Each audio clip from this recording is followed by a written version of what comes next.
Hi friends, എല്ലാവർക്കും xylem PSCയിലേക്ക് സ്വാഗതം. 10th പ്രിലിംസിന്റെ രണ്ടാം ഘട്ടം എക്സാമിന്റെ ക്വസ്റ്റ്യൻ പേപ്പേഴ്സ് ഒക്കെ എല്ലാവരും കണ്ടു കാണും. അപ്പോൾ ഇനി അടുത്ത മൂന്നാം ഘട്ടം എഴുതുന്ന ആൾക്കാർക്ക് വേണ്ടിയിട്ട് ആ രണ്ടാം ഘട്ടത്തിന്റെ ക്വസ്റ്റ്യൻസും റിലേറ്റഡ് ഫാക്റ്റും ഒക്കെയാണ് ഈ ഒരു വീഡിയോയിൽ ഡിസ്കസ് ചെയ്യാൻ ഉദ്ദേശിക്കുന്നത്. അപ്പോൾ അതിനു മുൻപേ നമ്മൾ സൈലം PSC എന്ന് പറയുന്ന ഈ ഒരു ചാനൽ സബ്സ്ക്രൈബ് ചെയ്യാത്തവരുണ്ടെങ്കിൽ സബ്സ്ക്രൈബ് ചെയ്യുക. എന്നാലാണ് എല്ലാ സബ്ജക്റ്റിന്റെയും റിലേറ്റഡ് ആയിട്ടുള്ള വീഡിയോസ് ഒക്കെ കിട്ടുമ്പോൾ ആ സമയത്ത് നിങ്ങൾക്ക് നോട്ടിഫിക്കേഷൻ ഒക്കെ അറിയാൻ പറ്റുള്ളൂ. ഓക്കെ അല്ലേ? അപ്പോൾ എന്തായാലും നമുക്ക് സമയം കളയാതെ വേഗം ക്വസ്റ്റ്യൻസ് ഓരോന്നായിട്ട് നോക്കാം. റിലേറ്റഡ് ഫാക്റ്റും ആണ് പറയാൻ പോകുന്നത്. റെഡി? ഇതാണ് ഒന്നാമത്തെ ക്വസ്റ്റ്യൻ അല്ലെ. നോക്കിയപ്പോ ഈ ഒരു ഒന്നാം ഘട്ടവും രണ്ടാം ഘട്ടവും ക്വസ്റ്റ്യൻ കണ്ടാൽ നമുക്കറിയാം അവിടെ സസ്യങ്ങളെ ഭാഗത്തു നിന്നുള്ള ക്വസ്റ്റ്യൻസ് ഒരെണ്ണം എന്തായാലും ചോദിക്കുന്നുണ്ട്. അപ്പൊ രണ്ടാം ഘട്ടത്തിൽ ചോദിച്ച ക്വസ്റ്റ്യൻ ഇതാണ്: സസ്യങ്ങളിൽ ബീജസംയോഗത്തിന് ശേഷം നടക്കുന്ന പ്രവർത്തനം ഏതാണ് എന്നാണ് ചോദിച്ചത്. ബീജസംയോഗത്തിന് ശേഷം സസ്യത്തിന്റെ ഓരോ ഭാഗങ്ങളും എന്തൊക്കെയായിട്ട് മാറും എന്നാണ് ചോദിക്കുന്നത് അല്ലെ. അപ്പൊ ആദ്യം മനസ്സിലാക്കുക, ഒരു സസ്യത്തിന്റെ ലൈംഗിക പ്രത്യുൽപാദന ഭാഗം എന്നറിയപ്പെടുന്നത് അല്ലെ, ലൈംഗിക പ്രത്യുൽപാദന ഭാഗം ഏതാന്ന് ചോദിച്ചാൽ പ്രത്യുൽപാദന ഭാഗം ഏതാണ്? ഒരു സസ്യത്തിന്റെ ലൈംഗിക പ്രത്യുൽപാദന ഭാഗം എന്നറിയപ്പെടുന്നത് ഏതാ? അതിന്റെ പൂക്കളാണ് അല്ലെ. പൂക്കളെയാണ് നമ്മൾ ലൈംഗിക പ്രത്യുൽപാദന ഭാഗം എന്ന് പറയുന്നത്. അങ്ങനെയാണെങ്കിൽ ഒരു സസ്യത്തിന്റെ കായിക ഭാഗം അല്ലെ, കായിക ഭാഗങ്ങളാണ് ഏതൊക്കെ? വേര്, തണ്ട്, ഇല എന്നൊക്കെ പറഞ്ഞു കഴിഞ്ഞാൽ കായിക ഭാഗങ്ങൾ അല്ലെങ്കിൽ വെജിറ്റേറ്റീവ് പാർട്സ് എന്നാണ് നമ്മൾ പറയാം. ഇവിടുത്തെ ആൻസർ എന്താ? ലൈംഗിക പ്രത്യുൽപാദനത്തിന് ശേഷം അല്ലെ ബീജസംയോഗത്തിന് ശേഷം എന്തായി മാറുന്നു? ഒവ്യൂള് വിത്താകുന്നു, പരാഗണം, പുംബീജങ്ങൾ രൂപം കൊള്ളുന്നു, അണ്ടം ഉണ്ടാകുന്നു എന്നൊക്കെയാണ് കൊടുത്തത്. ശരിക്കും പറഞ്ഞാൽ അണ്ടകോശവും ബീജകോശവും കൂടെ യോജിക്കുന്നതിനെ അല്ലേ ബീജസംയോഗം എന്ന് പറയുന്നത്. അപ്പൊ എന്തായാലും അപ്പൊ ഓപ്ഷൻ സിനെയും ഓപ്ഷൻ ഡിനെ നമുക്ക് ഒഴിവാക്കിക്കൂടെ? കാരണം ഇത് രണ്ടും കൂടെ യോജിക്കുന്ന പരിപാടിക്കല്ലേ ബീജസംയോഗം എന്ന് പറയാം. അപ്പൊ അതിന് ശേഷം എന്തായാലും അത് ഉണ്ടാവില്ലല്ലോ. അപ്പൊ ആ രണ്ട് ഓപ്ഷനും പോവാം. അപ്പൊ ആൻസർ എന്തായാലും ഏതാണ്? ഒവ്യൂള് വിത്താകുന്നു അല്ലെ, ഒവ്യൂളുകൾ വിത്താകുന്നു എന്നുള്ളതാണ് ശരിയായിട്ടുള്ള ആൻസർ. അപ്പൊ ഓപ്ഷൻ ബിയോ പരാഗണം. പരാഗണം എന്ന് പറഞ്ഞാല് ഈ ലൈംഗിക ഭാഗങ്ങളിൽ നിന്നുള്ള അല്ലെ ബീജകോശങ്ങൾ അവിടെ എത്തുന്നതിനെയാണ് നമ്മൾ പരാഗണം എന്ന് പറയാം. പരാഗിയിൽ നിന്നും പരാഗരേണുക്കൾ പരാഗണ സ്ഥലത്ത് പതിക്കുന്നതിനെയാണ് നമ്മൾ പരാഗണം അല്ലെങ്കിൽ പോളിനേഷൻ എന്നൊക്കെ പറയുന്നത്. അപ്പൊ അതെന്തായാലും ബീജസംയോഗം നടക്കുന്നതിന്റെ മുൻപേ നടക്കുന്ന കാര്യമാണ്. പരാഗണം നടന്നു കഴിഞ്ഞാലാണ് ബീജസംയോഗം നടക്കുന്നതും അതിനുശേഷം ഒവ്യൂൾ എന്ന് പറയുന്ന ഭാഗം വിത്തായി മാറും. ഓക്കെ, അതേപോലെ ഓർമ്മിച്ച് വെച്ചേക്കുക, ഓവറി അല്ലെങ്കിൽ അണ്ടാശയം എന്ന് പറയുന്ന ഭാഗം ഫലം അല്ലെങ്കിൽ ഫ്രൂട്ട് ആയിട്ടാണ് മാറുന്നത്. ഓക്കെ, ഫ്രൂട്ട് ആയിട്ടാണ് മാറുക. ഒവ്യൂൾ ആണ് എന്തായിട്ട് മാറുന്നത്? വിത്തായിട്ട് മാറുന്നത് എന്ന് ഓർമ്മിച്ച് വെച്ചേക്കുക. റെഡി അല്ലേ? അപ്പൊ എന്തായാലും സസ്യത്തിന്റെ ഭാഗങ്ങളൊക്കെ പഠിക്കാൻ വേണ്ടിയിട്ടും ഒരു പൂവിന്റെ ഭാഗങ്ങളൊക്കെ എന്തായാലും നമ്മൾ അത്യാവശ്യം ചെറിയ കാര്യങ്ങളൊക്കെ ഒന്ന് കണക്ട് ചെയ്ത് വെച്ചേക്കണം. ഇവിടെ ഒരു ചിത്രം നോക്കിയേ, ഇത് സസ്യത്തിന്റെ പ്രധാനപ്പെട്ട ലൈംഗിക ഭാഗങ്ങളാണ് അല്ലെ. ജനിപുടം എന്ന് കൊടുത്തിട്ടുണ്ട്. ജനിപുടം എന്ന് പറഞ്ഞാൽ എന്താ? സ്ത്രീ ലൈംഗിക ഭാഗത്തിനെയാണ് നമ്മൾ എന്ത് പറയുന്നത്? ജനിപുടം അല്ലെങ്കിൽ ഇംഗ്ലീഷിൽ ഗൈനീഷ്യം. കേസരപുടം പുരുഷ കേസരി എന്നാണ് പറയാറ് അല്ലെ. അപ്പൊ കേസരപുടം അല്ലെങ്കിൽ ആൻഡ്രീഷ് എന്ന് പറഞ്ഞാൽ എന്താ? പുരുഷ ലൈംഗിക ഭാഗത്തിനെയാണ് നമ്മൾ എന്ത് പറയേണ്ടത്? കേസരപുടം അല്ലെങ്കിൽ ആൻഡ്രീഷ് എന്ന് പറയാം. അപ്പൊ എന്തായാലും ഈ കേസരപുടത്തിന്റെ ഈ ഒരു ഭാഗം, മുകളിലുള്ള ഈ ഒരു ഭാഗം, ആ ഭാഗത്തിലാണ് പരാഗരേണുക്കൾ ഉണ്ടാവുക. ഇവിടെയാണ് പരാഗരേണുക്കൾ, ഇതിന്റെ ഉള്ളിലാണ് ഉണ്ടാവുക. അത് പൊട്ടുമ്പോൾ പരാഗരേണുക്കൾ പുറത്തു വരും. ഈ പരാഗരേണുക്കൾ ഇതാ ഇവിടെ നിന്ന് ഇങ്ങനെ വന്ന് എന്ത് ചെയ്യണം? ഏത് ഭാഗത്തേക്ക് വരേണ്ടത്? ഇതാ ഇവിടെ അല്ലെ, ഈ ഒരു ഭാഗത്താണ് വന്ന് വീഴുക. ആ ഭാഗത്തിന്റെ പേര് പരാഗണ സ്ഥലം എന്നാണ്. ഇംഗ്ലീഷിലാണെങ്കിൽ നമ്മൾ ആ ഭാഗത്തിന് സ്റ്റിഗ്മ എന്നൊക്കെ പറയാറുണ്ട്. സ്റ്റിഗ്മ. Okay, stigma. അപ്പം പരാഗി എന്ന് പറയുന്ന ഈ ഭാഗത്തിന്റെ പേരെന്താ? ഈ ഭാഗത്തിനൂടെ ലാബലിംഗ് കൊടുത്തിട്ടുണ്ട്. ഈ കളറിൽ കാണാത്തതാണ് പരാഗികളാണ്. പരാഗിക്കകത്തുള്ള പരാഗരേണുവാണ് പോളൻ ഗ്രെയിൻ. അത് അവിടെ നിന്ന് വന്നിട്ട് സ്ത്രീന്റെ ഭാഗമാണ് പരാഗണ സ്ഥലം. അവിടെ വന്ന് വീഴുന്ന പ്രക്രിയക്കാണ് നമ്മൾ എന്ത് പറയേണ്ടത്? പരാഗണം എന്ന് പറയുന്നത്. ഓക്കെ, അങ്ങനെ ഇവിടെ വന്ന് പരാഗരേണുക്കൾ ഈ ഭാഗത്ത് വന്ന് വീണ് കഴിഞ്ഞാൽ പരാഗരേണുക്കൾ അവിടെ നിന്ന് മുളച്ച് അതിന്റെ മുകളിൽ നിന്ന് ഒരു ട്യൂബ് ഉണ്ടാവും അല്ലെ, പോളൻ ട്യൂബ് ഉണ്ടാവും. അത് ജനിതണ്ട് എന്ന് പറയുന്ന ഭാഗത്ത് കൂടെയാണ് വളരുക. ഇതിന്റെ ഇംഗ്ലീഷ് വേർഡ് സ്റ്റൈൽ എന്നാണ് പറയാ, സ്റ്റൈൽ. അങ്ങനെ വന്ന് വീർത്ത അണ്ടാശയം എന്ന് പറയുന്ന ഒരു ഭാഗത്ത്, ഒരു ഫ്ലാസ്ക് പോലെ ഉരുണ്ട ഭാഗം അണ്ടാശയം. അണ്ടാശയത്തിന്റെ ഉള്ളിൽ കാണപ്പെടുന്ന ഭാഗമാണ് എന്ത്? ഒവ്യൂൾ എന്ന് പറഞ്ഞാൽ ഈ മൊത്തം ഭാഗമാണെന്ത്? ഒവ്യൂൾ. ഇതിന്റെ ഉള്ളിലേക്ക് കയറി ഇതിന്റെ അകത്തായിട്ട് ഇവിടെയാണ് ആരെ കാണപ്പെടുന്നത്? ഇതാണ് സ്ത്രീയിലുള്ള ബീജകോശമായ അണ്ടകോശം എന്ന് പറയുന്നത്. അണ്ടാശയത്തിലെ ഒവ്യൂളിനകത്തുള്ള ആണ് അണ്ടം. റെഡി അല്ലേ? അപ്പൊ അതേപോലെ ഇവിടെയാണെങ്കിൽ ഒന്ന് വായിച്ചു നോക്കിയാലോ. കേസരപുടത്തിലെ പരാഗിയിലുള്ള പരാഗരേണുക്കളിലാണ് പുംബീജം കാണപ്പെടുന്നത്. അപ്പൊ ഈ പറന്നു പോകുന്ന ഈ പൊടി പോലെയുള്ള സാധനങ്ങളാണ് പരാഗരേണു, അതിന്റെ ഉള്ളിലാണ് പുംബീജം. അപ്പൊ അത് ഇവിടെ നിന്ന് മുളച്ചു വരുമ്പം ഈ ട്യൂബിനുള്ളിൽ കൂടെ നമ്മളെ പുംബീജങ്ങളും ഇറങ്ങി വന്നിട്ട് അണ്ടാശയത്തിനകത്ത് ഒവ്യൂളിനകത്ത് കയറി അണ്ടവുമായിട്ട് യോജിക്കണം. ഓക്കെ, അണ്ടാശയത്തിലെ ഒവ്യൂളിനോട് ചേരുന്നു എന്ന് പറഞ്ഞാൽ ശരിക്കും ഒവ്യൂളിന്റെ അകത്ത് ഒരു അണ്ടകോശം ഉണ്ട്, അതിനോടാണ് ചേരുക. ഓക്കെ, റെഡി അല്ലേ? അപ്പം ഒരു പരാഗരേണുവിന്റെ അകത്ത്, ഒരു പരാഗരേണു എന്ന് പറയുന്ന ഇങ്ങനെയുള്ള ഭാഗത്തിന്റെ അകത്ത് ശരിക്ക് 2 പുംബീജങ്ങളുണ്ട് എന്നൊന്ന് ജസ്റ്റ് ഓർമ്മിച്ച് വെച്ചേക്കുക. 2 പുംബീജങ്ങളുണ്ട്, ഇവിടെ ഒരു അണ്ടകോശമാണുള്ളത്. അപ്പൊ അങ്ങനെ അവര് തമ്മിലൊക്കെയാണ് ചേരുക. എന്നാലും 2 എണ്ണത്തിൽ ഒരെണ്ണമാണ് ചേരുന്നത്, ഒന്നിന് വേറെ പ്രവർത്തനമൊക്കെയാണുള്ളത്. അപ്പൊ തൽക്കാലം എന്തായാലും ഇത്രയും കാര്യങ്ങൾ ഓർമ്മിച്ചു വെക്കുക. പരാഗണവും ബീജകോശം ഉണ്ടാകുന്നതൊക്കെ ബീജസംയോഗത്തിന് മുൻപേ നടക്കുന്ന കാര്യമാണ് എന്നുള്ളത് ഓർമ്മിക്കുക. ഓക്കെ, റെഡി അല്ലേ? ഇവിടെ നമുക്ക് കാണാം പരാഗണം എന്ന് പറയുന്ന പ്രക്രിയ എന്താ? പരാഗിയിൽ നിന്ന് പരാഗരേണുക്കൾ പരാഗണ സ്ഥലത്ത് പതിക്കുന്നതാണ് പരാഗണം. മൊത്തം ഒരു പരപരയാണ് അല്ലെ? ഓക്കെ, ഇനി എന്താ? പരാഗണത്തിന് സഹായിക്കുന്ന ഘടകങ്ങൾ ഉണ്ടായാലും ഈ പരാഗരേണുവിന് തന്നെ എഴുന്നേറ്റ് നടന്നു പോകാൻ പറ്റുമോ? ഇല്ലാലോ. കാറ്റിലോ വെള്ളത്തിലോ മറ്റു ഷഡ്പദങ്ങളുടെ സഹായത്തിലോ മറ്റു പക്ഷികളുടെ സഹായത്തിലോ ഒക്കെയാണ് അവർ പോവാ.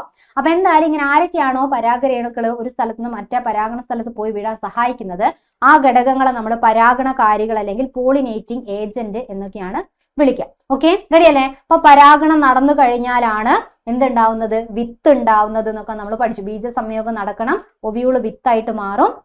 വിത്തായി മാറിക്കഴിഞ്ഞാല് ഒരു പൂവിന്റെ കുറെ ഭാഗങ്ങളുണ്ട്. ആ പൂവിന്റെ കുറെ ഭാഗത്തില് അണ്ടാശയം എന്ന് പറയുന്ന ഭാഗമാണ് എന്തായി മാറുക? ഫലമായിട്ട്, ഫ്രൂട്ടായിട്ട് മാറുക. ഈ കളർഫുൾ ആയിട്ടുള്ള ദളങ്ങൾ എന്നറിയപ്പെടുന്ന ഭാഗമുണ്ട് അല്ലെ? ഈ ഭാഗത്തിന്റെ പേരൊക്കെയാണ് എന്ത്? ദളം എന്നൊക്കെയാണ് പറയുന്നത്. ഈ താഴെ പച്ച നിറത്തിൽ വിതളം എന്ന് പറയുന്ന ഭാഗമൊക്കെ കാണാം. ഇതിന്റെയൊക്കെ ആദ്യത്തെ ധർമ്മങ്ങളൊക്കെ കഴിഞ്ഞാൽ ആ ഭാഗങ്ങളൊക്കെ എന്ത് ചെയ്യും? കൊഴിഞ്ഞു പോവുകയാണ് ചെയ്യുക. അവസാനം അണ്ടാശയം മാത്രമാണ് ഫ്രൂട്ടായിട്ട് അവിടെ അവശേഷിക്കുക.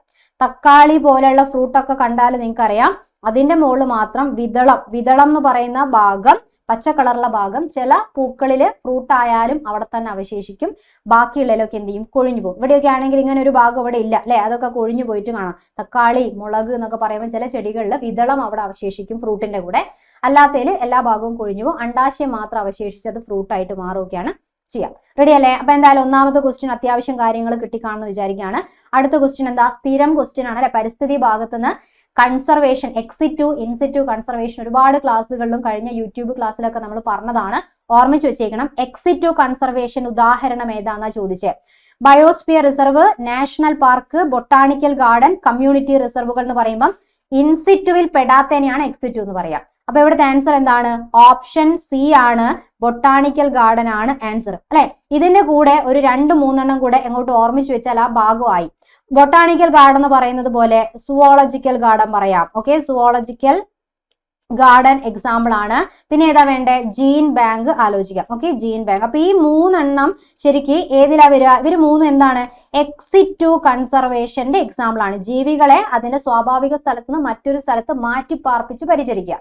ബാക്കിയുള്ളതൊക്കെ നാച്ചുറൽ ആയ സ്ഥലത്ത് എവിടെയാണോ അവിടെ അല്ലെ? ഇപ്പൊ biosphere reserve, national park, community reserve, അതിന്റെ കൂടെ കാവുകൾ എന്ന് കേട്ട് കഴിഞ്ഞാലും അല്ലെ, അതേപോലെ ഇക്കോളജിക്കൽ ഹോട്ട്സ്പോട്ട് എന്ന് കേട്ട് കഴിഞ്ഞാലും അതൊക്കെ എന്തിന് എക്സാമ്പിൾ ആണ്? ഏതിന് എക്സാമ്പിൾ? അതൊക്കെ ഇൻസിറ്റു കൺസർവേഷന്റെ എക്സാമ്പിൾ ആണ് വരിക. അപ്പൊ അതൊന്ന് പഠിച്ചാൽ ആ 3 എക്സിറ്റുവിൽ പഠിക്കുക, ബാക്കി ഇൻസിറ്റുവിൽ പഠിച്ചാൽ ആ ഭാഗത്തുനിന്ന് ക്വസ്റ്റ്യൻ വരും, ഈസി ആയിട്ട് ആൻസർ ചെയ്യാം.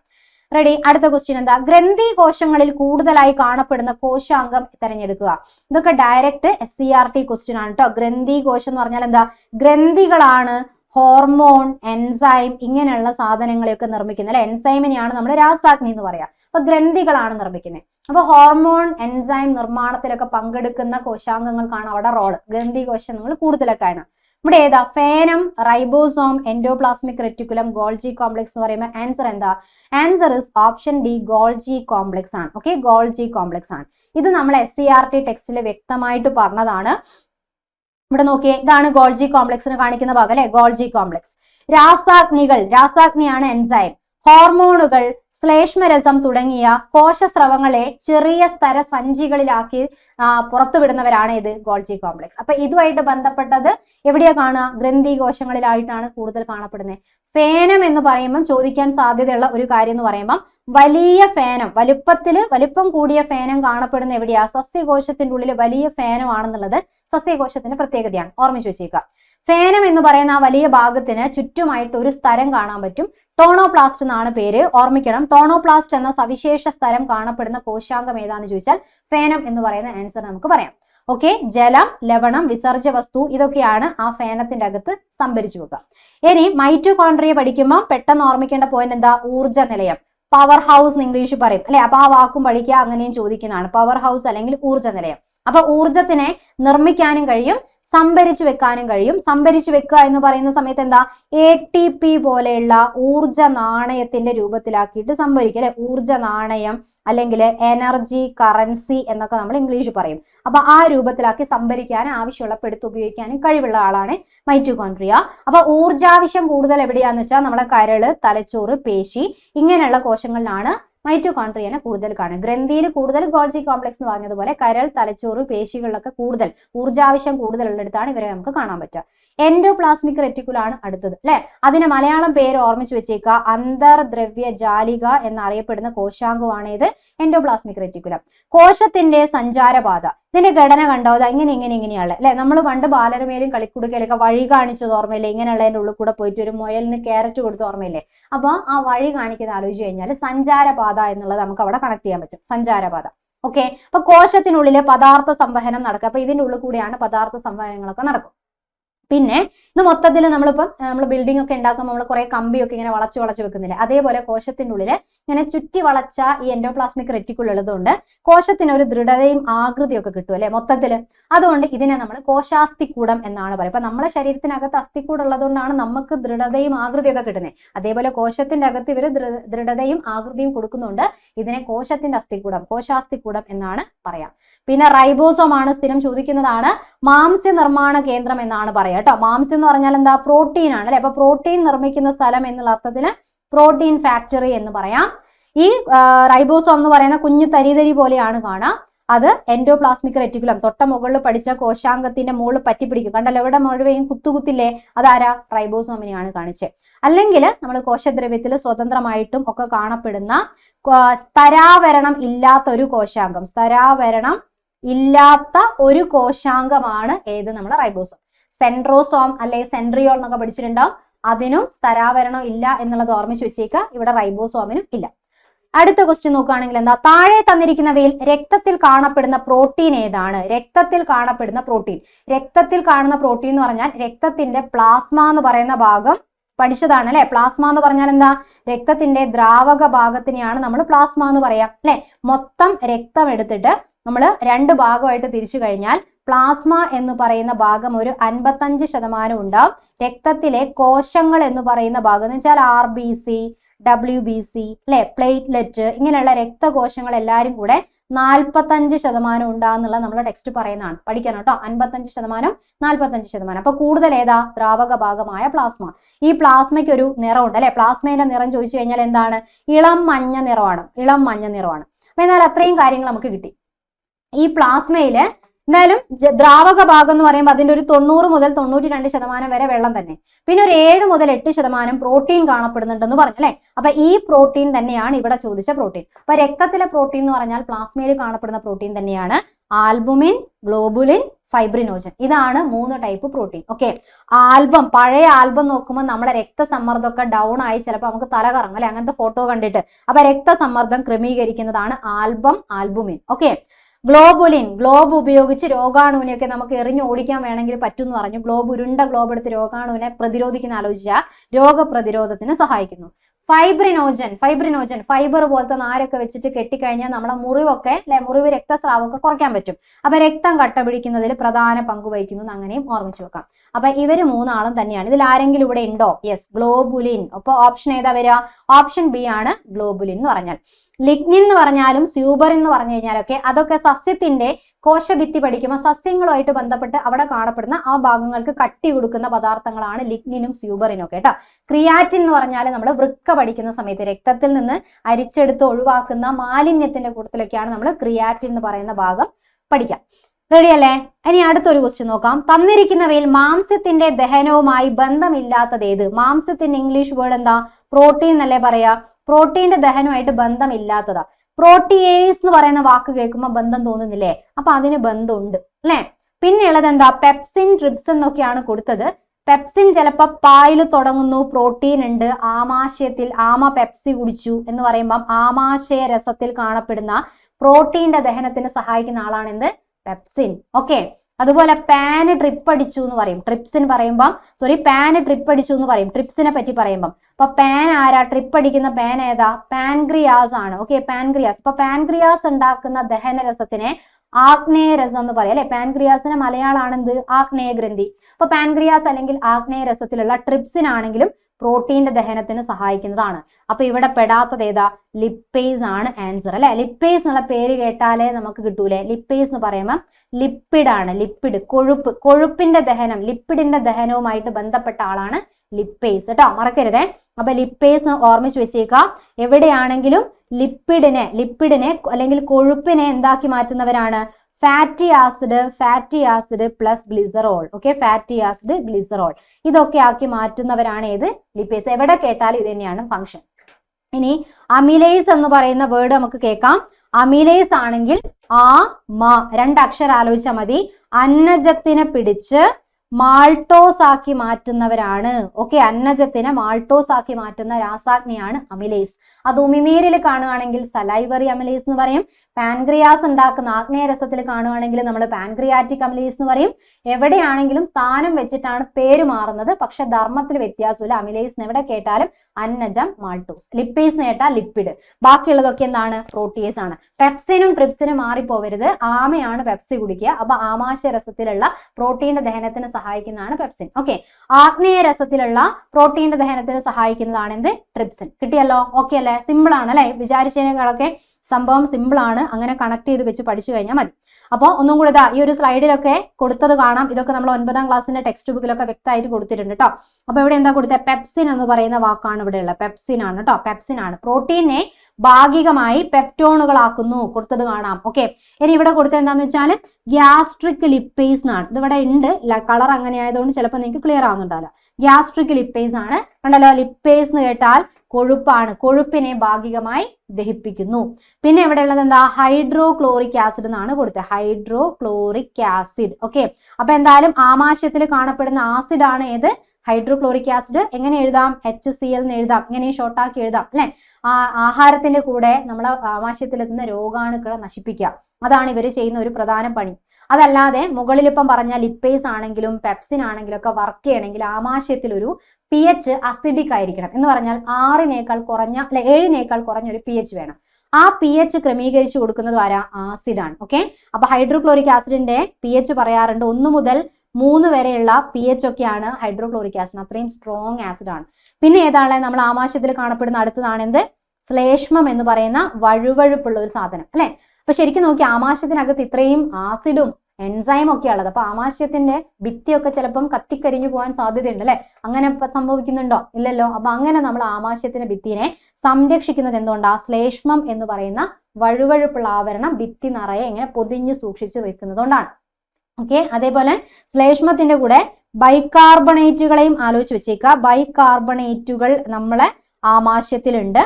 അപ്പൊ ആസിഡ് എങ്ങാനും പെട്ടെന്ന് കൂടിയാൽ ബൈകാർബണേറ്റ് ബേസ് ആണ്, അത് പോയിട്ട് പ്രവർത്തിച്ച് എന്താക്കി മാറ്റും?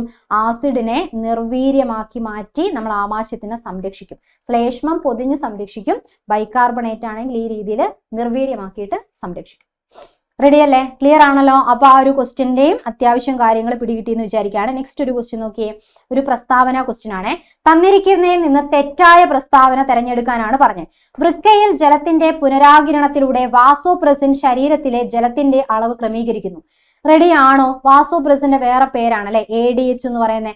ആന്റി ഡൈ യൂററ്റിക് ഹോർമോൺ എന്നാണ് പറയാ. അപ്പൊ വാസോപ്രസിൻ അല്ലെങ്കിൽ ADH എന്ന് പറയുമ്പോൾ വൃക്കയിൽ പ്രവർത്തിച്ച് ശരീരത്തിലെ ജലത്തിന്റെ പുനരാകിരണം നടത്തി. ശരീരത്തിൽ നിന്ന് എത്ര ജലം പോകണമെന്ന് തീരുമാനിക്കുന്ന ആളാണ് അല്ലെ.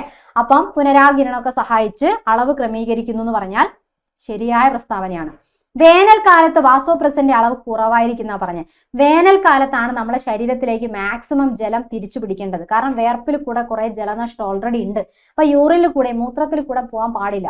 അപ്പൊ മാക്സിമം ജലം തിരിച്ചു പിടിക്കേണ്ടത് വേനൽക്കാലത്തല്ലേ, അല്ലെ? മൂത്രത്തിന്റെ അളവ് കുറയ്ക്കണ്ടേ? അപ്പം അവിടെ കുറവായിരിക്കും എന്ന് പറഞ്ഞാൽ അതാണ് എന്ത് ഇവിടുത്തെ തെറ്റായ പ്രസ്താവന. എന്താ വേണ്ടത് ആ സമയത്ത്? കൂടുതൽ. ഓക്കെ, കൂടുതലായിരിക്കണം എന്നുള്ളതാണ് ശരി. മഴക്കാലത്തും തണുപ്പ് കാലത്തുമാണ് വിയർപ്പില്ല. അപ്പൊ യൂറിന്റെ അളവ് കൂടിയാലും നമുക്ക് വലിയ സീനല്ല, അല്ലെ? അപ്പൊ യൂറിനിൽ കൂടെ ധാരാളം ജലം പോയാലും കുഴപ്പമില്ല. ആ സമയത്ത് വാസോപ്രസിൻ എന്ത് ചെയ്യാം? അളവ് കുറയ്ക്കാം. ഓക്കെ, വാസോപ്രസിന്റെ ഉൽപാദനം കുറവായിരിക്കും എന്ന് പറഞ്ഞാൽ ശരിയായ സ്റ്റേറ്റ്മെന്റ് ആണ്. വാസോപ്രസിന്റെ ഉൽപാദനം കുറഞ്ഞു കഴിഞ്ഞാൽ വൃക്കയിൽ ജലത്തിന്റെ പുനരാകിരണം കുറയും. സ്വാഭാവികമാണ്, ശരിയാണ്, അല്ലെ? അപ്പൊ ഇവിടുത്തെ തെറ്റായ സ്റ്റേറ്റ്മെന്റ് ഏതാ? വേനൽക്കാലത്ത് വാസോപ്രസിൻ കുറവാന്ന് പറഞ്ഞാൽ തെറ്റാണ്. വേനൽക്കാലത്ത് കൂടുതലാണ്, മഴക്കാലത്തും തണുപ്പ് കാലത്തുമാണ് എന്ത് കുറവായിട്ട് വരാം. ഓക്കെ, റെഡി അല്ലേ? അപ്പൊ എന്തായാലും ഇതും നമ്മളെ ടെക്സ്റ്റ് ബുക്കിൽ റിലേറ്റഡ് ആയിട്ടുള്ള ഫാക്ട് ഒക്കെ കൊടുത്തതാണ്. ഒന്ന് മനസ്സിലാക്കുക. വാസോപ്രസിൻ അഥവാ ആന്റിഡയൂററ്റിക് ഹോർമോൺ എന്ന് പറയുന്ന ഹോർമോൺ വൃക്കയിലെ ജലത്തിന്റെ പുനരാകിരണത്തിന് സഹായിക്കുന്നു. ഓക്കെ, അപ്പൊ എന്തായാലും ഈ വാസോപ്രസിൻ ആരാ നിർമ്മിക്കുന്നത്? വാസോപ്രസിൻ എന്ന് പറയുന്ന ഹോർമോൺ ആരാ നിർമ്മിക്കുന്നത് ആരാ എന്ന് ചോദിച്ചാൽ ആരാ നിർമ്മിക്കുന്നത്? ഹൈപ്പോതലാമസ് ആണ്. ഓക്കെ, ഹൈപ്പോതലാമസ് ആണ് നിർമ്മിക്കുന്നത് എന്ന് ഓർമ്മിച്ചു വെക്കാം. ഇനി ഇതിനെ എവിടെയാണ് സംഭരിച്ചു വെക്കുക? സംഭരണം എന്ന് പറയുന്നത് എവിടെയാ? ഹൈപ്പോതലാമസ് ഉണ്ടാക്കി, ഹൈപ്പോതലാമസ് ബ്രെയിനിലാണ്, തലച്ചോറിലാണ്, അല്ലെ? അവര് നിർമ്മിച്ച് അതിന്റെ താഴെ കാണപ്പെടുന്ന പിറ്റ്യൂട്ടറി ഗ്രന്ഥിനെ സെലക്ട് ചെയ്യും, അല്ലെ? പിറ്റ്യൂട്ടറി ഗ്രന്ഥിക്ക് മുന്നിൽ ഒരു ദളവും പിന്നിൽ ഒരു ദളമുണ്ട്, ദളം. അപ്പം പിൻദളത്തിനാണ് ഇവരെ സംഭരിച്ചു വെക്കുന്നത്. ഓക്കെ, 2 ഹോർമോൺ ആണ് ഹൈപ്പോതലാമസ് ഇതുപോലെ സംഭരിക്കുക. ഒന്ന് നമ്മൾ ഇപ്പൊ പറഞ്ഞ വാസോപ്രസിനും, മറ്റേത് ഏതാണ്? ഓക്സിറ്റോസിൻ എന്ന് പറയുന്ന ഹോർമോണിനെയാണ്. ഓക്സിറ്റോസിനെ നമ്മൾ ബർത്ത് ഹോർമോൺ എന്നൊക്കെയാ പറയുക. ഒരു കുഞ്ഞിന്റെ ജനന സമയത്ത് സഹായിക്കുന്നതാണ്, അല്ലെ? ഗർഭാശയ ഭിത്തിയിലെ മിനുസപേശിനെ സങ്കോചിപ്പിച്ച് പ്രസവം സുഗമമാക്കുക, മുലപ്പാൽ ചുരത്താൻ സഹായിക്കുക, ഇതൊക്കെയാണ് ഓക്സിറ്റോസിന്റെ ധർമ്മം. ഈ 2 എണ്ണത്തിനെ നിർമ്മിക്കുന്നത് ഹൈപ്പോതലാമസ് ആണ്. 2ഉം സംഭരിച്ചു വെക്കുന്നത് പിറ്റ്യൂട്ടറി ഗ്രന്ഥിന്റെ പിന്തളത്തിലാണെന്ന് ഓർമ്മിച്ചു വെക്കാം. റെഡി? അപ്പൊ എന്തായാലും ഇവിടെ വാസോപ്രസിന്റെ ഉൽപാദനം എങ്ങാനും ഒരാളില് നോർമലി ഉണ്ടാവേണ്ടതിനേക്കാൾ കുറഞ്ഞു പോവാണ്, ആവശ്യത്തിന് ഇല്ല എന്നുണ്ടെങ്കിൽ ഇവിടെ ഒരു അസുഖത്തിന്റെ പേര് പഠിച്ചു വെക്കണം. ഏതാണ്? ഡയബറ്റിസ് ഇൻസിപ്പിഡസ് എന്ന് പറയുന്നതാണ്, അല്ലെ? ഇൻസിപ്പിഡസ് എന്ന് പറയുന്നതാണ് എന്ത് രോഗം. റെഡി? ക്ലിയർ? അതേപോലെ ടെക്സ്റ്റിൽ വ്യക്തമായിട്ട് കൊടുത്ത കാണാം. വേനൽക്കാലത്ത് വാസോപ്രസിന്റെ ഉൽപാദനം കൂടുതലായിരിക്കണം, മഴക്കാലത്തും തണുപ്പ് കാലത്തും എന്താണ് ഉൽപാദനം കുറവായിരിക്കും. അതില്ലെങ്കിലുള്ള രോഗാവസ്ഥയാണ് എന്ത്? ഡയബറ്റീസ് ഇൻസിപ്പിഡസ് എന്ന് പറഞ്ഞാൽ. എന്താ ലക്ഷണം? ഈ രോഗം വന്നാല് പുനരാകിരണം തടസ്സപ്പെട്ട് മൂത്രത്തിൽ കൂടെ ധാരാളം ജലനഷ്ടമുണ്ട്, ഇടയ്ക്കിടയ്ക്ക് മൂത്രവിസർജനം, അതിനനുസരിച്ച് കൂടിയ ദാഹം, ഇതൊക്കെയാണ് ഇതിന്റെ ലക്ഷണം. റെഡി? ക്ലിയർ അല്ലേ? അപ്പോ ഇനി അടുത്ത ക്വസ്റ്റ്യൻ, നമ്മൾ നെക്സ്റ്റ് ഒരു ക്വസ്റ്റ്യൻ ഒന്ന് നോക്കാം. അതും ഒരു സ്റ്റേറ്റ്മെന്റ് ആണ്. രോഗങ്ങളുമായി ബന്ധപ്പെട്ട് തന്നിരിക്കുന്ന പ്രസ്താവനകളിൽ നിന്നും ശരിയും തെറ്റും കണ്ടെത്താനാണ്. പുതിയ സ്റ്റൈല് ക്വസ്റ്റ്യൻ ആണ്. ശരിയും തെറ്റും. അപ്പൊ ആദ്യം ശരി പിന്നെ തെറ്റ് എന്നുള്ള ഓർഡറിൽ നമ്മൾ കണക്ട് ചെയ്യണം. എയ്ഡ്സ്, നിപ്പ എന്നിവയ്ക്ക് കാരണം വൈറസ് ആണ്. അറിയായിരിക്കല്ലോ, അല്ലെ? എന്തായാലും നമ്മൾ പഠിച്ചതാണ്, ബേസ് ആയിട്ട് പഠിച്ചാണ്. എയ്ഡ്സ് എന്ന് പറയുമ്പോൾ HIV ആണ്, അപ്പൊ വൈറസ് ആണ്. നിപ്പ എന്ന് പറഞ്ഞാലും വൈറസ് രോഗമാണ്. അപ്പൊ ആ സ്റ്റേറ്റ്മെന്റ് ശരിയാണ്, അല്ലെ? ക്ഷയം, എലിപ്പനി, ബാക്കിൽ എലി എന്നൊക്കെ പറഞ്ഞ് പഠിച്ചിട്ടുണ്ടാവും. ബാക്കിൽ എലി എന്ന് പറയുമ്പോൾ ബാക്ടീരിയ, എലിപ്പനിക്ക് കാരണം. അപ്പൊ ക്ഷയം എന്ന് പറഞ്ഞാലും ബാക്ടീരിയ ആണ്, എലിപ്പനിയും ബാക്ടീരിയ ആണ്. ശരിയാണ്, അല്ലെ? റെഡിയാണ്. ഡിഫ്തീരിയ, മലമ്പനി എന്നിവ വൈറസ് രോഗമാണ്. തെറ്റാണ്, അല്ലെ? ഡിഫ്തീരിയ എന്ന് പറഞ്ഞാൽ ബാക്ടീരിയ രോഗമാണ്. മലമ്പനി എന്ന് പറഞ്ഞാൽ പ്രോട്ടോസോവ ഉണ്ടാക്കുന്ന രോഗമാണ്. അതും ഏതാണ്? പ്ലാസ്മോഡിയം എന്ന് പറയുന്ന പ്രോട്ടോസോവ ഉണ്ടാക്കുന്ന രോഗമാണ്. വൈറസ് ആണെന്ന് പറഞ്ഞാൽ തെറ്റാണ്. ഡെങ്കിപ്പനി, ചിക്കൻ ഗുനിയ എന്നിവയ്ക്ക് കാരണം ബാക്ടീരിയ ആണ്. ഡെങ്കി വൈറസ് എന്നാണ് പറയാ. ചിക്കൻ ഗുനിയയ്ക്കും ആൽഫ വൈറസ് ഒക്കെയാണ്, അല്ലെങ്കിൽ വൈറസ് ആണ് കാരണം. അപ്പൊ ഈ പ്രസ്താവനയും തെറ്റാണ്. 1ഉം 2ഉം ശരിയാണ്, 3ഉം 4ഉം തെറ്റാണ്. ശരിയും തെറ്റുമാണോ ചോദിച്ചാൽ യെസ്, അതേ ഓർഡറിലാണ്. അപ്പൊ ഭാഗ്യത്തിന് ആദ്യം തന്നെ കൊടുത്തിട്ടുണ്ട് 1, 2 ശരി, 3, 4 തെറ്റ്. അപ്പൊ ഇനി ക്വസ്റ്റ്യൻ ഇങ്ങനെ തന്നെ അല്ല ചോദിക്കുക. അപ്പൊ എന്തായാലും രോഗങ്ങൾ എന്നൊക്കെ ക്വസ്റ്റ്യൻ വരുമ്പോൾ ബാക്ടീരിയ രോഗം ഏത്, ഫംഗസ് രോഗം ഏത്, വൈറസ് രോഗം ഏത്, പ്രോട്ടോസോവ ഉണ്ടാക്കുന്ന രോഗം ഏത്, അത് എന്തായാലും പഠിച്ചു വെക്കണം. എന്നാലും മാത്രമേ ഇങ്ങനത്തെ ക്വസ്റ്റ്യൻസ് കണക്ട് ചെയ്യാൻ പറ്റുള്ളൂ. അപ്പൊ അതിന് വേണ്ടിയാണ് ഈ ക്വസ്റ്റ്യൻ കാണിച്ചത്. അടുത്ത ക്വസ്റ്റ്യൻ നോക്കിയേ. ക്യൂണി കൾച്ചർ താഴെ തന്നിരിക്കുന്നവയിൽ ഏതുമായി ബന്ധപ്പെട്ടിരിക്കുന്നു? ക്യൂണി കൾച്ചർ എന്തോ ഒരു കൾച്ചർ, എന്തിനാ വളർത്തുന്നതാണ്, അല്ലെ? അപ്പൊ നോക്കിയേ, ക്യൂട്ടായിട്ടുള്ള ആരെയോ വളർത്തുന്നതാണ് ക്യൂണി കൾച്ചർ. എപ്പി കൾച്ചറും തേനീച്ച വളർത്തലൊക്കെ കേട്ടിട്ടുണ്ട്, അല്ലെ? തേനീച്ച ക്യൂട്ടാണോ? അല്ല, തേനീച്ചേന്റെ തേന് നമ്മളൊരു കുപ്പിയിലാണ് ഒഴിച്ചു വെക്കുക. അപ്പൊ ആ കൾച്ചറിന് എന്താ പറയാ? കുപ്പിയിൽ തേൻ ഒഴിക്കുന്നുണ്ട് എപ്പി കൾച്ചർ എന്നാണ് ഇവിടെ പറയേണ്ടത്, അല്ലെ? പട്ടുനൂലിനെ കൊണ്ടുണ്ടാക്കിയ സാരിയാണ് നമ്മൾ ഉപയോഗിക്കുക. അപ്പൊ എന്താ പറയാ? സെറി കൾച്ചർ. ഓക്കെ, സെറി കൾച്ചർ എന്നതാണ് അതിന്റെ പേര്. ഇനി മത്സ്യം വളർത്തുമ്പോൾ മത്സ്യത്തിന്റെ ഒരു പീസ് എടുത്ത് നമ്മൾ കഴിക്കല്ലേ, ഫ്രൈ ഒക്കെ ആക്കി കഴിഞ്ഞാൽ. അപ്പൊ പീസ് എടുത്ത് കഴിക്കുന്നതുകൊണ്ട് പിസി കൾച്ചർ എന്നാണ് പറയാ, പിസി കൾച്ചർ. മുയൽ ഭയങ്കര ക്യൂട്ടല്ലേ, അല്ലെ? നല്ല ക്യൂട്ടാണല്ലേ മുയലിനെ കാണാൻ. അപ്പൊ അതാണ് എന്ത്? ക്യൂണി കൾച്ചർ. സോ നമ്മൾ ആൻസർ ഏതാ വരിക? മുയൽ വളർത്തലിന് പറയുന്ന പേരാണ് എന്ത്? ക്യൂണിക്കൾച്ചർ. ഇതൊക്കെ ഇങ്ങനെ ക്യൂട്ടാണെന്ന് പറഞ്ഞ് പഠിച്ചാൽ പോരാ, നമ്മളെ ടെക്സ്റ്റ് ബുക്കിൽ വ്യക്തമായിട്ട് എല്ലാ ഭാഗങ്ങളും കൊടുത്തതാണ് കേട്ടോ. അതിന്റെ അടിസ്ഥാനത്തിലാണ് ക്വസ്റ്റ്യൻ ചോദിക്കുന്നത്. ഇവിടെ കൊടുത്ത കാണാം, കന്നുകാലി പരിപാലനം എന്ന് പറഞ്ഞുകൊണ്ട് കന്നുകാലികളെ പേരൊക്കെ കൊടുത്തിട്ടുണ്ട്. പശുവിന്റെ ഇനങ്ങളാണ് ജേഴ്സി, ഹോൾസ്റ്റീൻ ഫ്രീഷ്യൻ, വെച്ചൂർ. അതേപോലെ എരുമയാണ് മുറ, നീലിരവി, ബദാവരി. എരുമയ്ക്ക് ഒരു രാ ഉണ്ട് അല്ലെ, അതേപോലെ എല്ലാത്തിലും ഒരു രായും കൂടുതലാണ്, ബദാവരി, നീലിരവി എന്നൊക്കെ പറയുമ്പോൾ. ആട് തലശ്ശേരി, ജംനാപ്യാരി, ബോയർ, അട്ടപ്പാടി, ബ്ലാക്ക്, ഇങ്ങനെയൊക്കെ കേട്ടിട്ടുണ്ടാവും. ഇതൊക്കെ ആടിന്റെ ഇനങ്ങളാണ് കേട്ടോ, ആടിന്റെ ഇനങ്ങളാണ്. ഇനി ഇത് അവിടെ കാണാം, പക്ഷി പരിപാലനം എന്ന് പറയുമ്പോൾ നമ്മൾ കോഴീനെ വളർത്തുന്ന എന്തിനൊക്കെ വേണ്ടിയിട്ട്? ഒന്നുകിൽ അതിന്റെ മുട്ടയ്ക്ക് മാംസത്തിനൊക്കെ വേണ്ടിയിട്ടാണ് അല്ലെ. കോഴീന്റെ ഇനങ്ങളെ പേരാണ് കോഴി. ഈ പേരുള്ള ആൾക്കാരൊക്കെ ചിലപ്പോൾ ഈ ലൈവ് കാണുമ്പോൾ അവർക്ക് സ്പെഷ്യൽ ഡെഡിക്കേഷൻ ആണ് കേട്ടോ. അതുല്യ കോഴിയാണ്, അതുല്യ അല്ലെ. കോഴി ഗ്രാമത്തിലെ ലക്ഷ്മിയാണ്. White leghorn. ദെൻ താറാവിന്റെ ഇനങ്ങളാണ് മസ്കവി, ചാര, ചെമ്പല്ലി. കാട, കുഞ്ഞു കോഴിയിലെ ജാപ്പനീസ് ബോബ്, വൈറ്റ് എന്നൊക്കെ പറഞ്ഞാൽ ഇതിന്റെ ഇനങ്ങളാണ്.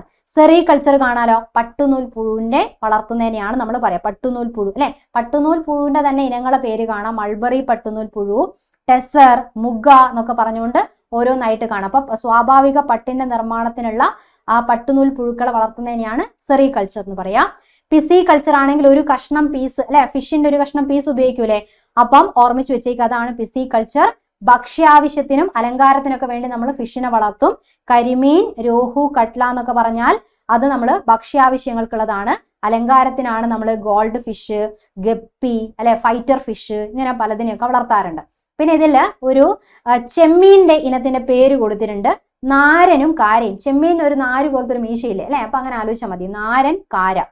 ഫ്ലോറികൾച്ചർ എന്താ? ഫ്ലോറികൾച്ചർ ഫ്ലവർ, ഫ്ലോറി. അപ്പൊ പൂക്കളെ വളർത്തുന്നതിനാണ് നമ്മൾ വ്യാവസായിക അടിസ്ഥാനം പൂക്കൾ വളർത്തുന്ന രീതി. അപ്പൊ വിവിധ തരത്തിലുള്ള പൂക്കളെ പേരൊക്കെ അവിടെ കാണാം, അതൊക്കെ വളർത്തുന്നതിനാണ് പറയാം.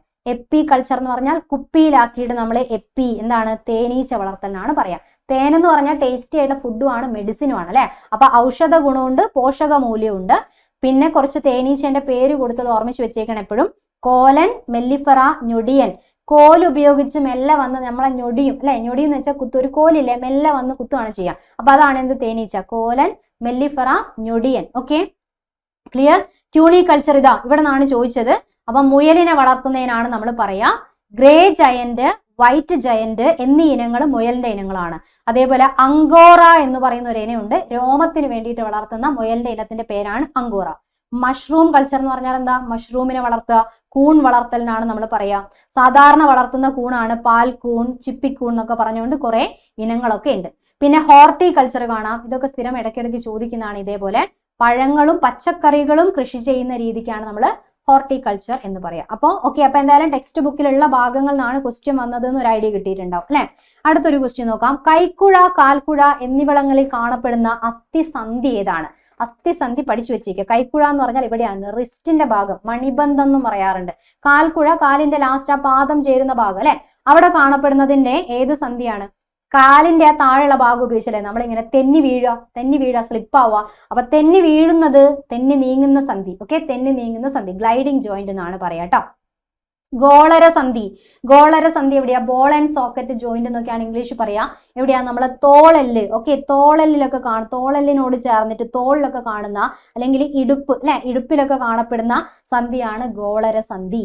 വിജാഗിരി എവിടെയാ? കൈയിന്റെ മുട്ട്, കാലിന്റെ മുട്ട്, ഇങ്ങനെയല്ലേ വിജാഗിരി? വാതിൽ തുറക്കും പോലെ തുറക്കാം, ഇങ്ങനെയാക്കാം, അങ്ങനെയല്ലേ പറ്റുള്ളൂ. അപ്പം കൈമുട്ട്, കാൽമുട്ട്. ഓക്കെ, കൈമുട്ട്, കാൽമുട്ട് അവിടെയൊക്കെയാണ് കാണുന്നത്. കീലസന്ധി ആരാ? നമ്മളെ കഴുത്തിൽ ഒരാൾ പിടിച്ചിങ്ങനെ ഞെക്കിയ നമ്മളെ കീ എന്ന് പറഞ്ഞ കരയും അല്ലെ. അപ്പൊ കീലസന്ധി എവിടെയുള്ളത്? കഴുത്തിൽ കാണപ്പെടുന്നതാണ്. ഓക്കെ, കഴുത്ത്. ചിലപ്പോൾ കഴുത്ത് നിന്നായിരിക്കുമല്ലോ ചോദിക്കുന്നത്. തലയോടിനെ കൊണ്ടുവന്ന് നട്ടെല്ലിലെ ആദ്യ ഭാഗമായിട്ട് ജോയിൻ ചെയ്യുന്ന സ്ഥലത്തിൽ അസ്ഥി എന്താന്നൊക്കെ ചോദിക്കും. തലയോട് കൊണ്ടുവന്ന് നട്ടെല്ലിന്റെ ആദ്യത്തെ ജോയിൻ ചെയ്യാൻ കഴുത്തിലല്ലേ ജോയിൻ ചെയ്യുന്നത്. അപ്പൊ കഴുത്താണ്, കീലസന്ധിയാണ് വരിക. ഓക്കെ, അപ്പൊ ഇങ്ങനെ ചോദിക്കും, ഓർമ്മിച്ച് വെച്ചേക്ക്. അസ്ഥിസന്ധി, പേശികൾ എന്നൊക്കെ പറയുന്ന ടോപ്പിക് വായിക്കണം. 9ാം ക്ലാസ്സിലും 6ാം ക്ലാസ്സിലെ SCERT-ലൊക്കെ അത്യാവശ്യം ഒരുപാട് കാര്യങ്ങൾ ഇതുമായിട്ട് കണക്ട് ചെയ്ത് കൊടുത്തിട്ടുണ്ട് കേട്ടോ. ഇനി അടുത്ത എന്താ? സിനാപ്സ്. ഇതുമായി ബന്ധപ്പെട്ട ശരിയായ പ്രസ്താവന എന്താണ്? സിനാപ്സ് എന്ന് പറയുന്ന നാഡീ വ്യവസ്ഥ എന്ന് പറയുന്ന ടോപ്പിക് പഠിക്കുമ്പോൾ അവിടെ നാഡീകോശം അല്ലെങ്കിൽ ന്യൂറോണിന്റെ ഘടന പഠിക്കുക അല്ലെ. നാഡീകോശം അല്ലെങ്കിൽ ന്യൂറോൺ, അതുമായിട്ട് ബന്ധപ്പെട്ട ഒരു ക്വസ്റ്റ്യൻ ആണ്. രണ്ട് നെഫ്രോണുകൾക്കിടയിൽ കാണപ്പെടുന്നു. ന്യൂറോൺ മനസ്സിലുണ്ടാവും, പെട്ടെന്ന് നെഫ്രോൺ കാണുമ്പോൾ അതാണെന്ന് വിചാരിക്കരുത്. നെഫ്രോൺ എന്ന് പറഞ്ഞാൽ എവിടെയാ? വൃക്കയുമായിട്ട് ബന്ധപ്പെട്ട, വൃക്കയിലെ അരിച്ച് ശുദ്ധീകരിക്കുന്ന അടിസ്ഥാന ഘടകമാണ് നെഫ്രോൺ. അപ്പം രണ്ട് നെഫ്രോണിന്റെ ഇടയിൽ കാണപ്പെടുന്നു എന്ന് പറഞ്ഞാൽ അത് തെറ്റാണ്, അവിടെ ഒരു ബന്ധമില്ല. പേശീകോശത്തിനും ന്യൂറോണിനും, ന്യൂറോൺ എന്തായാലും ഒരു ഭാഗത്ത് വരണം.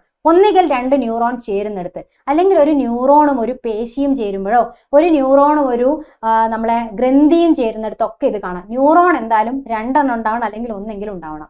അപ്പൊ പേശീകോശത്തിനും ന്യൂറോണിനും ഇടയിൽ ശരിയാണ്. രണ്ട് ന്യൂറോണുകൾക്കിടയിൽ ശരിയാണ്.